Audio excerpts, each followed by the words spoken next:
అండి ఈరోజు మనం మాట్లాడుకునేది ఏపీ గవర్నమెంట్ విపరీతమైన అప్పులు చేస్తుందని అన్న సోషల్ మీడియాలో. కానీ మనం తెలంగాణకి ఏపీ డివైడ్ అయినప్పుడు మన అప్పులు 1,40,000 కోట్లు. అలాగే చంద్రబాబు నాయుడు 2019లో దిగేటప్పటికి మాత్రం 3,40,000 కోట్లు. అలాగే జగన్మోహన్ రెడ్డి గారు దిగేటప్పుడు 7,00,000 కోట్లు. అలాగే జగన్మోహన్ రెడ్డి గారు కార్పొరేషన్ లోన్లు వాటి మీద తీసుకున్నది మరో 3,00,000 కోట్ల పైన ఉంది. ఇలాగే నెక్స్ట్ ఏపీ ఇప్పుడు కూటమి ప్రభుత్వం వచ్చిన తర్వాత పాత అప్పులకు వడ్డీలు కట్టి ఇవన్నీ కట్టండి, కంపల్సరీ అప్పులు చేయాలి. ఎందుకంటే గవర్నమెంట్ నడపాలి అంటే 100% అప్పులు చేయవలసిందే. ఎందుకంటే లేకపోతే కష్టం.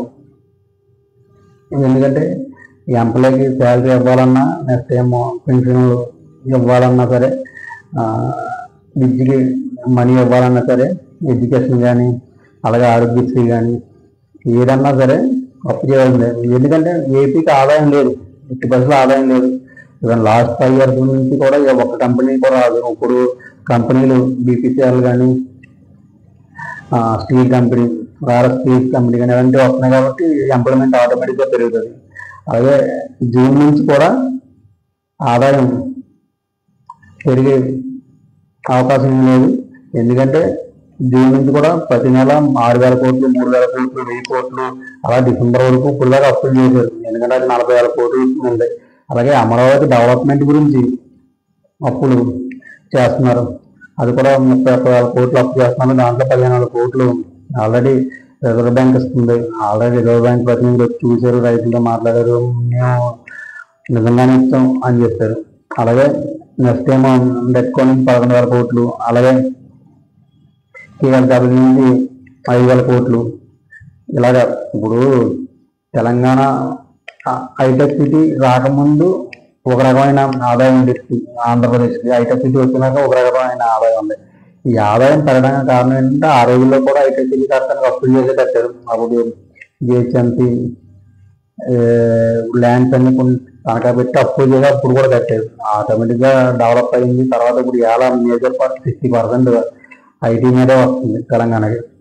అలాగే తెలంగాణ మొత్తం 40,000 వస్తే ఓన్లీ ఐటీ మీద 60% వస్తుంది. అలాగే ఏపీ కూడా ఎలా అప్పు చేయడం తప్పేం కాదు. దాన్ని ఆ పాత అప్పులు వడ్డీలు కట్టాలన్నా ఇంకోటి కట్టాలన్నా రెవెన్యూ లేదు కాబట్టి మనకు మెయిన్ ఆదాయం పోర్టు, కృష్ణపట్నం పోర్టు కానీ, మచిలీపట్నం పోర్టు కానీ, కాకినాడ పోర్టు కానీ, విశాఖపట్నం పోర్టు కానీ ఈ పోర్టు మీద మెయిన్ ఆదాయం ఉంది. తర్వాత నెక్స్ట్ ప్రజల మీద ఆదాయం. ఎందుకంటే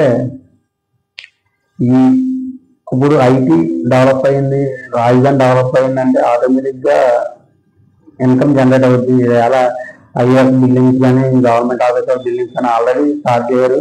2019 తర్వాత ఆర్టీఆర్ జగన్మోహన్ రెడ్డి గారు మళ్ళీ స్టార్ట్ చేసి బాగా డెవలప్ చేస్తున్నారు. అలాగే 15,000 కోట్లు, 31,000 కోట్లు ఇంకా రాలేదు. ఒరిజినల్ గా 3,000 కోట్లు రిజర్వ్ బ్యాంక్ ఈ నెల 15,000 చేస్తుంది. అది ఎలా అప్పులు చేస్తున్నారు అన్నా కానీ గత ప్రభుత్వం చేసిన అప్పులు మళ్ళీ అప్పులు ఏం పెద్ద కాదు అని నాకు అయితే అనిపిస్తుంది.